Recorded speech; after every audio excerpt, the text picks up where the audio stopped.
Hello, Rocky Ridge students. Chapter 16 of Lunch Money, Art and Money. Greg started watching for Mora a little before 2 on Saturday. And when she arrived 10 minutes later, he opened the front door before she could ring the bell. Edward had gone for the afternoon, but Ross was upstairs. He had done his morning chores and gotten back to bed. It was always best to let sleeping big brother stay that way. There'd be less chance of getting teased about having a girl visit. Not that there was anything to tease about.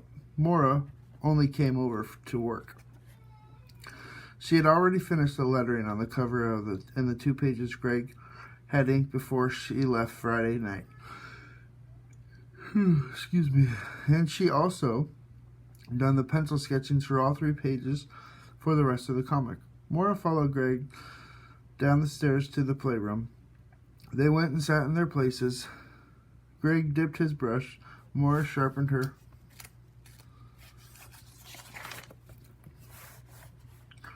pencils, and they both got right to work.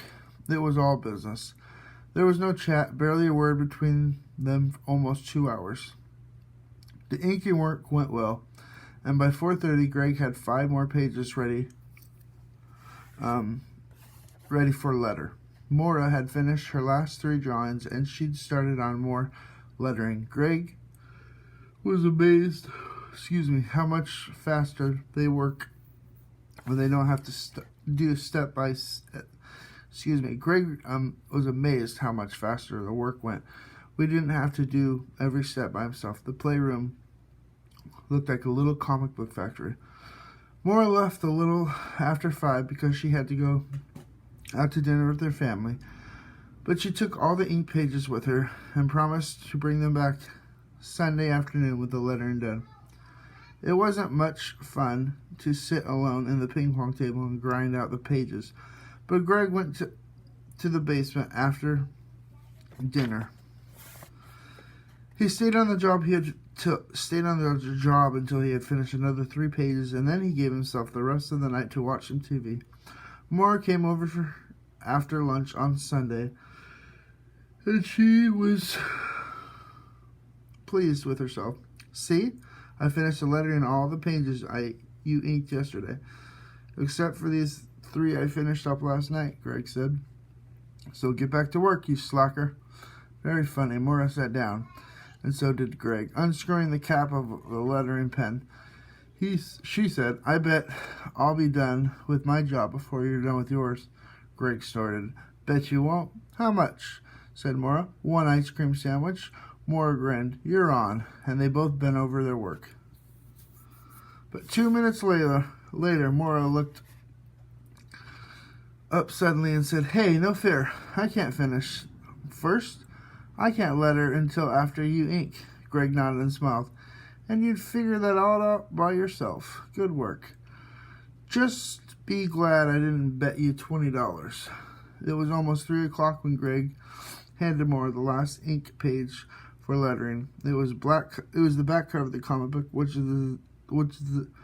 was designed like a picture frame with information in the middle. 15 minutes later, the words were all in place. Okay, now we trim each drawing to the exact size of the page to finish the comic book. Greg pulled 2 pairs of scissors out of his materials bin and handed one to Mora. Trim along the pencil lines and be careful.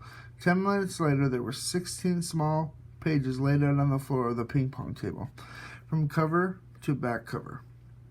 Now, all we have to do is paste each art into the right place on the 2 master copy sheets, 8 per sheet. I just use a glue, and then the pages that look upside down are out of order and all the changes. You fold the printed sheets in the end.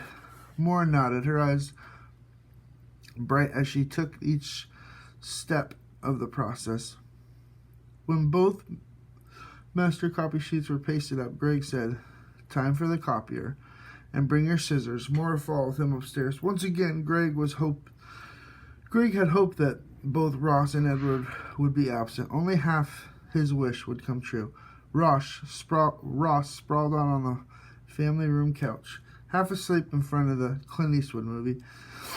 A can of ginger ale and an empty bag of pretzels sat on the table in front of him.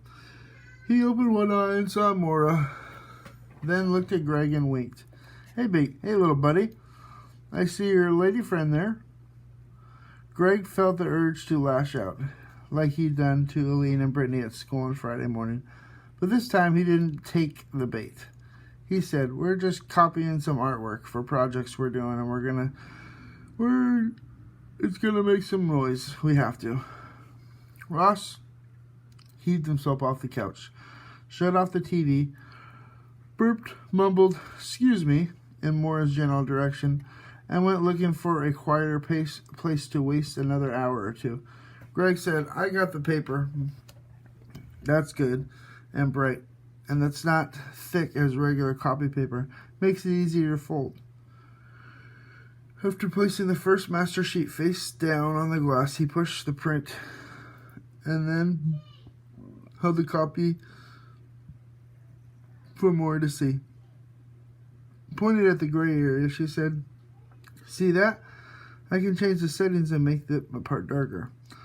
It ought to be solid, except for that it's a good copy." The machine beeped as Greg made the change and then pushed the button. Again, he held up a copy.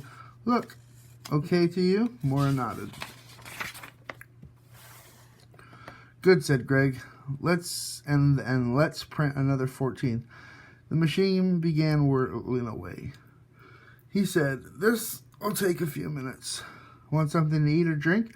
Maura shook her head, watching the pages come out of the printer one by one. When the copies were done, Greg said, "This next part is tricky. You have to take the first master copy off the copier and put the second one on, like this. Then you make sure it's facing the right way. I've had a lot of trouble getting it in the first time."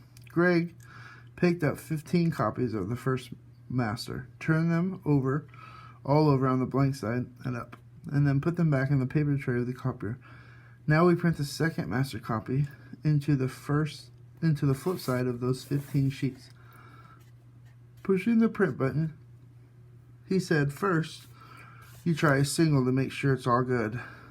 And he waited until the sheet came out. Maura looked over her shoulder. "Everything seemed dark enough?" he asked. Maura said, "Yeah, looks good." "Then watch this." Greg folded the paper in half lengthwise from end to end, and then end to end once, and then end to end more, making all the creases sharp and clean. He took the stapler, punched it twice along the centerfold of the page. Maura looked like a kid watching a magician's best trick. Greg said, "Scissors, please," and Maura handed them to him. He couldn't resist waving the blades around like a magic wand. Now, the last step, with skill and speed that came from having done hundreds of times before. Greg trimmed the top, front, bottom edges. Then, holding it out to her, he said, "Here, the first copy of your first comic book." Maura took it for him as if it was a rare gem. She sat on the front edge of the desk chair. She stared at the cover, then opened the book slowly, read the first page, completely absorbed. She looked at every image, drinking in the story, the pictures, everything. Greg might as well have been 10 miles away, and that was fine with him. He pushed the button on the copier, began to print the remaining 14 sheets, and while the machine hummed and stuttered, Greg leaned against the back of a couch and watched Maura read. He couldn't make any other time like this. He knew that he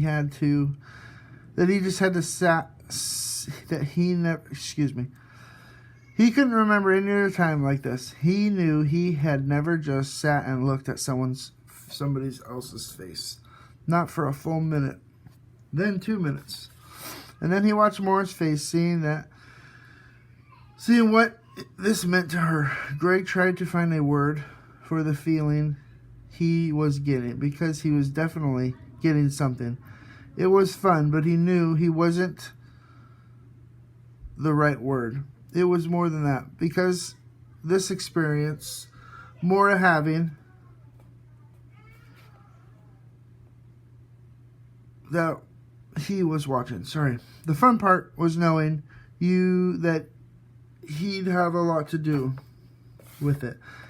After she snapped at him in the lunchroom on Friday, he could have just walked away, let her flop around with her pictures and her stories, let her try and make something on her own, but he hadn't done that. What was happening to Maura at this very moment? It was like a gift, something he'd given to her on purpose. Maura finished and looked up at Greg's face. She gave a little laugh and said, "Sorry, guess I zoned out, but it's really, really something, don't you think?" Then she smiled. And at that second, Greg felt like Maura's smile had been worth at least $1 million. Embarrassed by his thoughts, Greg nodded and said, "Yeah, really something." He quickly folded, stapled, and trimmed the second copy of The Lost Unicorn. It was his turn to look away.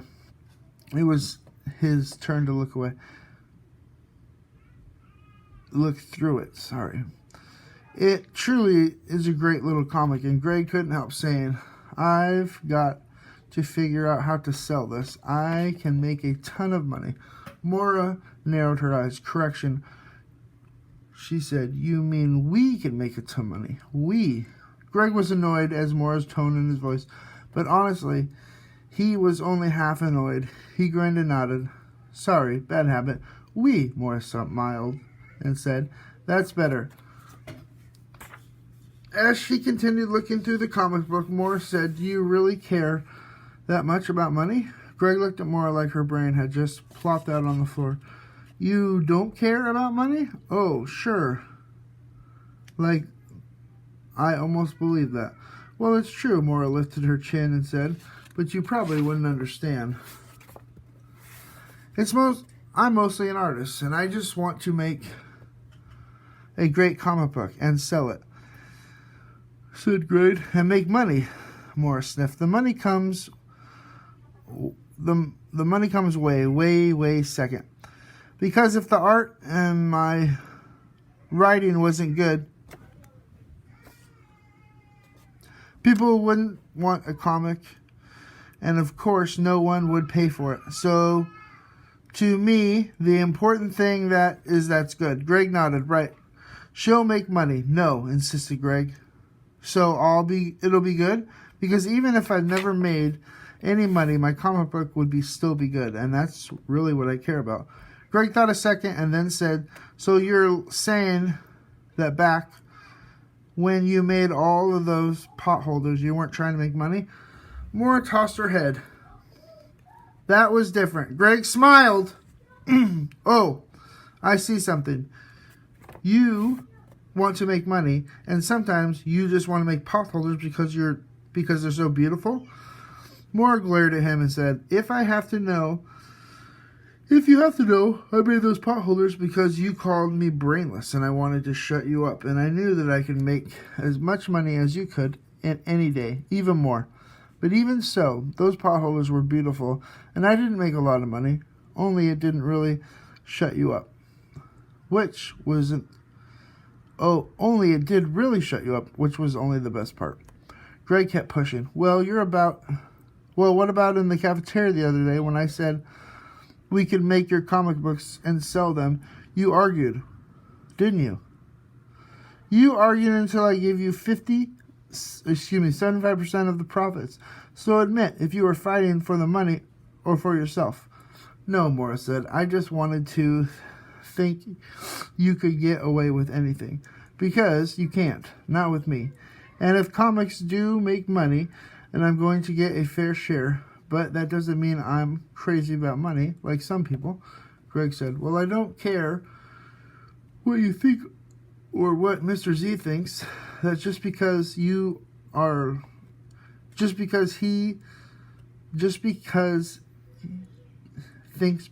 it's just like you. Everyone keeps acting like I shouldn't want to make money. Too bad. I'm going to make money, and lots of it, and lots of it.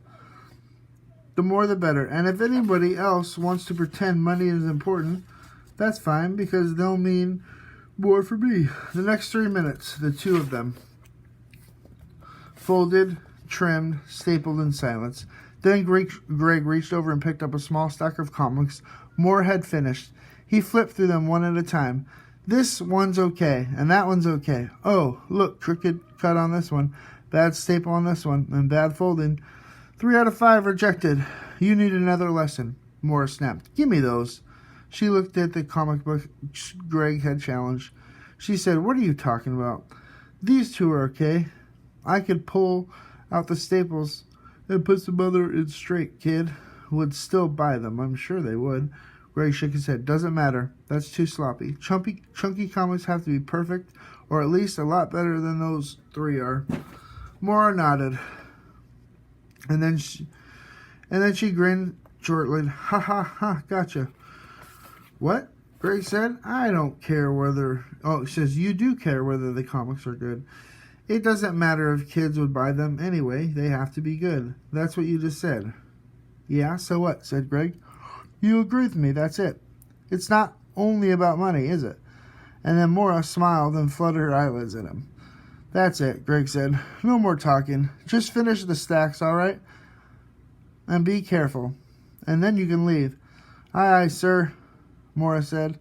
She held up her fingers in the Girl Scout salute and promised to make Chunky Comics as good as it can possibly be. Very funny, Greg said, and kept his face as hard as iron, which wasn't easy. And when he turned to pick up the last sheets off the copier, he grinned at the wall. But then he got serious again right away, because one of the pages wasn't quite dark enough. And then he adjusted the copier to reprint another page. He had to admit that Moira was right. It was only about the money. Not always. Just most of the time.